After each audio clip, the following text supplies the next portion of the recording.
तो दोस्तों आज हम फिर से आपके लिए लेकर आए हैं देश दुनिया की सभी ताजा बड़ी खबरें। फटाफट एक एक कर विस्तार से आज आपको बताएंगे, तो वीडियो को अंत तक जरूर देखें। दोस्तों वीडियो बनाने में हमें काफी मेहनत लगी है, तो वीडियो को दिल से लाइक कर दीजिए। दोस्तों पहले खबर में आपको बता दें कि पैगंबर मोहम्मद साहब पर विवादित टिप्पणी को लेकर जर्मनी से मोदी सरकार को लगा बड़ा झटका। जर्मनी ने भारतीय मुसलमानों का समर्थन करते हुए मोदी अमित शाह को लगाई फटकार। कहा भारत में मुसलमानों को परेशान नहीं करें मोदी अमित शाह, नहीं तो करेंगे कार्रवाई, भाजपा को झटका। वहीं आपको बताएंगे दोस्तों की मोदी की अग्निपथ सैन्य योजना को लेकर सुप्रीम कोर्ट पहुंचे छात्र, मामला दायर कर इसे वापस लेने की मोदी से की है मांग। सुप्रीम कोर्ट सुना सकता है मोदी के खिलाफ कोई बड़ा फैसला। वहीं आपको बताएंगे दोस्तों कि झारखंड में निर्दलीय उम्मीदवार के लिए आज चुनाव प्रचार करेंगे असदुद्दीन ओवैसी। देश भर में ओवैसी के चुनाव प्रचार की बढ़ने लगी है डिमांड, भाजपा के लिए खतरा। वहीं आपको बताएंगे दोस्तों कि मोदी की अग्निपथ योजना से नाराज हुई शिवसेना ने मोदी पर बोला हमला, कहा ठेके पर रखना भारतीय सेना का अपमान।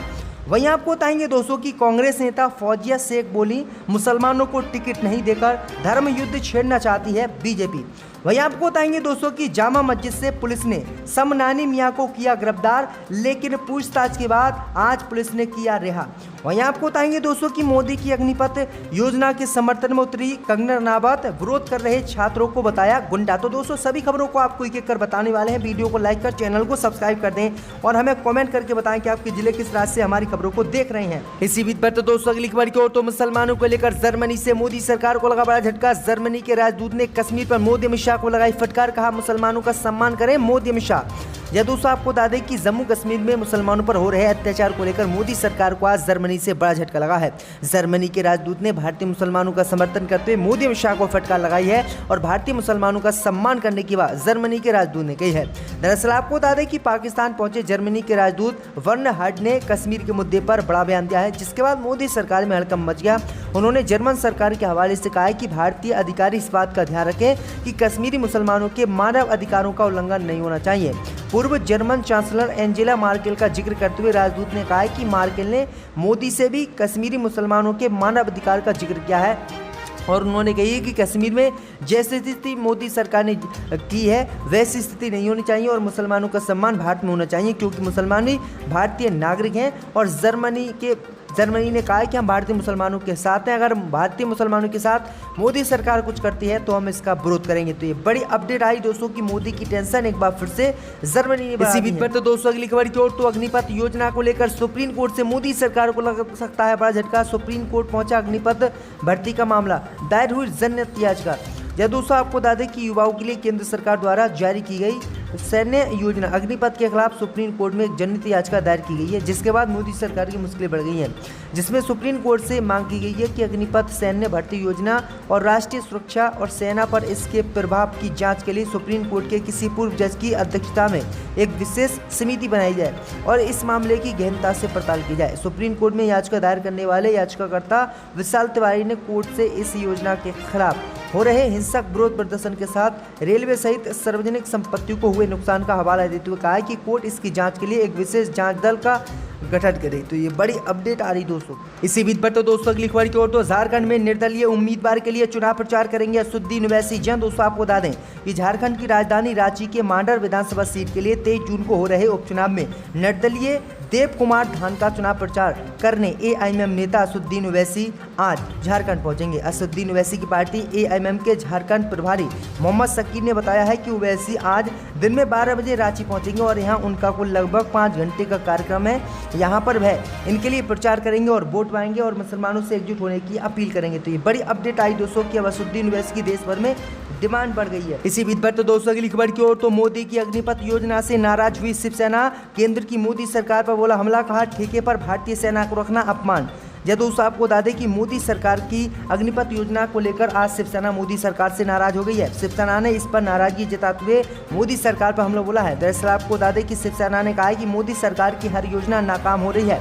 10 लाख नौकरी देने का वादा करके अब अग्निपथ की योजना लाई गई है। सेना को ठेकेदारी का गुलाम बनाने की योजना कैसे सफल हो सकती है। उन्होंने कहा कि ठेकेदारी पर गुलाम को रखा जाता है जो अनुशासित फौज है उसे ठेके पर नहीं रखा जा सकता। ये भारतीय सेना का अपमान है। पूरे देश में आग लगी है, अब ये आग और भड़केगी। इन शब्दों में शिवसेना सांसद संजय रावत ने केंद्र की अग्निपथ योजना की आलोचना भी की है। तो ये बड़ी अपडेट आ रही दोस्तों की अग्निपथ योजना के विरोध में फुल रूप से जो है शिवसेना उतर आई। इसी बीच बढ़ते दोस्तों अगली खबर की ओर। तो फौजिया शेख ने बीजेपी पर बोला हमला, कहा मुसलमानों को टिकट नहीं देकर धर्म युद्ध छेड़ना चाहती है भाजपा। जी दोस्तों, आपको बता दें कि पूर्व नेता प्रतिपक्ष फौजिया शेख ने मुसलमानों को लेकर एक बड़ा बयान दिया है। फौजिया शेख ने कहा है कि शर्म आती है ऐसे मुसलमानों और शर्म आती है ऐसे लोगों पर जो बीजेपी का झंडा उठाकर चलते हैं।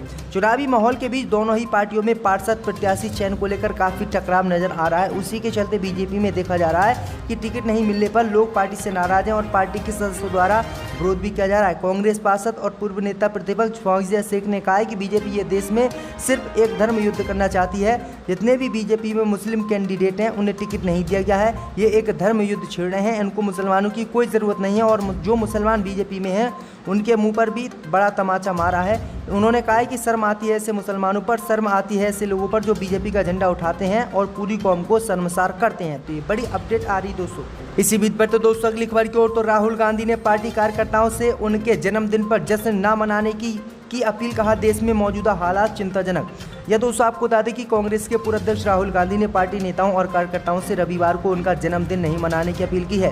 कार्यकर्ताओं को लिखे एक संदेश में राहुल गांधी ने कहा है कि इस वक्त देश में युवा पीड़ा में है, वो अपने हक के लिए सड़कों पर विरोध कर रहे हैं। ऐसे में कांग्रेस पार्टी के कार्यकर्ताओं को उनके साथ खड़े होकर उनका साथ देना चाहिए।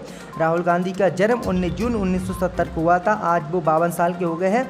अखिल भारतीय कांग्रेस कमेटी की महासचिव जयराम रमेश द्वारा ट्विटर पर किए गए एक पोस्ट में राहुल गांधी ने कहा है कि देश में माहौल चिंताजनक है। सेना में भर्ती के लिए अग्निपथ योजना के खिलाफ देश के कई हिस्सों में विरोध प्रदर्शन का जिक्र करते हुए पूर्व कांग्रेस प्रमुख ने कहा है कि युवा पीड़ा में हमें इस समय उनके और उनके परिवार के साथ खड़ा होना चाहिए और मेरा जन्मदिन कोई भी ना मनाए बल्कि कांग्रेस कार्यकर्ता मेरा जन्मदिन मनाने के बजाय इनका साथ दें। तो ये बड़ी अपडेट आ रही है। इसी बीच पर तो दोस्तों अगली खबर की ओर। तो पैगंबर मोहम्मद साहब विवाद को लेकर दिल्ली पुलिस ने समनानी मियां को किया रिहा। जाम मस्जिद से पुलिस ने लिया था हिरासत में। जी दोस्तों, आपको बता दें कि आला हजरत परिवार के बुजुर्ग मौलाना मन्नन रजा खां उर्फ मन्नानी मियां के बेटे मौलाना इमरान रजा खां उर्फ समनानी मियां को दिल्ली पुलिस ने करीब 12 घंटे के बाद रिहा कर दिया है।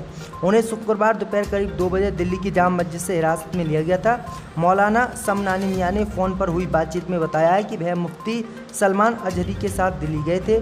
6-7 लोग और भी थे। जाम मस्जिद पहुंचने पर सभी को पुलिस ने हिरासत में ले लिया और थाने ले गई, जहां उनसे पुलिस सहित 4-5 एजेंसियों ने करीब 12 घंटे तक अलग अलग पूछताछ की। इसके बाद रात लगभग 2:30 बजे सभी को रिहा कर दिया गया। इस दौरान तमाम लोग थाने के बाहर एकत्रित रहे थे। दरअसल आपको बता दें कि उन्होंने पैगंबर मोहम्मद साहब का विवादित बयान को पैगंबर मोहम्मद साहब पर विवादित बयान देने वाले यति नरसिम्हानंद को चुनौती दी थी और इसके बाद ही उनको इसी बीच पर तो दोस्तों अगली खबर की ओर। तो मोदी की अग्निपथ योजना को लेकर बोले अखिलेश यादव, बोले खून से लथपथ दिखने लगा है अग्निपथ, यूपी में कानून व्यवस्था हुई ध्वस्त।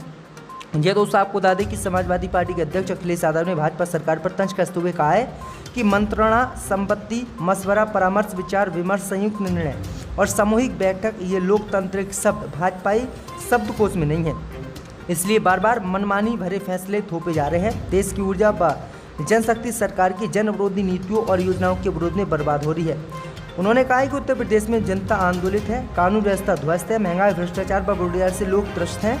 विवादित बोल पर आक्रोश थमा नहीं था कि अग्निपथ खून से लथपथ दिखने लगा है। अखिलेश ने अपने इस बयान में समाजवादी पार्टी के विकास कार्यों का जिक्र किया और उन्होंने कहा कि उत्तर प्रदेश सहित पूरे देश में बीजेपी सरकार मनमानी कर रही है और जो उनके मन में आ रहा है वो काम कर रही है, जो कि बिल्कुल गलत है। इसी बीच पर तो दोस्तों अगली खबर की ओर। तो अग्निपथ स्कीम के विरोध में हुए उपद्रव मामले में कोचिंग क्लास का निर्देशक गिरफ्तार, कुल 17 लोग की हुई गिरफ्तारी। यह दोस्तों आपको बता दें कि सीकर जिले के श्री माधोपुर में उपद्रवियों की अग्निपथ योजना के विरोध में हिंसक उपद्रव कर सार्वजनिक संपत्ति को नुकसान पहुंचाने के मामले में पुलिस ने ताबड़तोड़ कार्रवाई करते हुए 17 आरोपियों को अभी तक गिरफ्तार किया है। पुलिस ने गिरफ्तार आरोपियों में मुख्य आरोपी विनायक कोचिंग क्लासेस के निर्देश संयोग भवारिया को भी गिरफ्तार किया है। जानकारी के अनुसार श्री माधोपुर शहर में केंद्र सरकार की अग्निपथ योजना को लेकर युवाओं के द्वारा शांतिप्रिय तरीके से पहले आक्रोश रैली निकाली जा रही थी, लेकिन अचानक युवाओं के द्वारा हाथों में लकड़ियां लेकर पुलिस पर पत्थरबाजी करते हुए श्री माधोपुर शहर सहित बाईपास रोड पर सार्वजनिक संपत्ति को नुकसान पहुंचाते हुए आगजनी कर दी गई थी और कई बसें जला दी गई थी, ट्रेनों में भी आग लगा दी गई थी। इस मामले को लेकर अब कई कोचिंग सेंटर के लोगों को गिरफ्तार किया है और कुल गिरफ्तारी 17 लोगों की अब तक हो चुकी है। इसी बीच बढ़ते दोस्तों अगली खबर की ओर, तो मोदी की अग्निपथ योजना के समर्थन में उतरी कंगना रनावत, विरोध करने वालों को लगाई लताड़। जी दोस्तों, आपको बता दें कि केंद्र सरकार के हाल ही के लिए गए फैसला युवा लगातार विरोध कर रहे हैं। दरअसल आपको बता दें कि अग्निपथ योजना का ऐलान किया गया है, जिसके तहत सेना में नौकरी पाने के नियमों में कई सारे बदलाव हुए हैं जो युवाओं को उचित नहीं लगा। इसी के विरोध में लगातार प्रदर्शन जारी है, जिसके पक्ष में बॉलीवुड ने अपने बेबाक बयान से पहचानने वाली एक्ट्रेस कंगना रनावत ने प्रदर्शनकारियों को लताड़ लगाई है। एक्ट्रेस के इस पोस्ट की खूब चर्चा हो रही है, जिसमें उन्होंने ये कहा है कि इजराइल में सेना प्रशिक्षण को बहुत ही अनिवार्य कर दिया गया है। उनके इस पोस्ट का कुछ लोगों ने सपोर्ट किया तो वहीं कुछ लोगों ने इसका विरोध किया। कंगना रनावत ने अपने सोशल मीडिया में एक पोस्ट शेयर करते हुए लिखा है कि इजराइल जैसे कई देशों ने अपने सभी युवाओं के लिए सेना प्रशिक्षण अनिवार्य कर दिया है। इसके तहत हर युवा कुछ साल के लिए सेना में भर्ती होता है, अनुशासन, राष्ट्रवाद जैसे जीवन मूल्यों को सीखता है, साथ ही ये जानने का प्रयास करता है कि अपने देश की सीमाओं की रक्षा करने के लिए उनको क्या करना चाहिए। तो ये बड़ी अपडेट आ रही दोस्तों।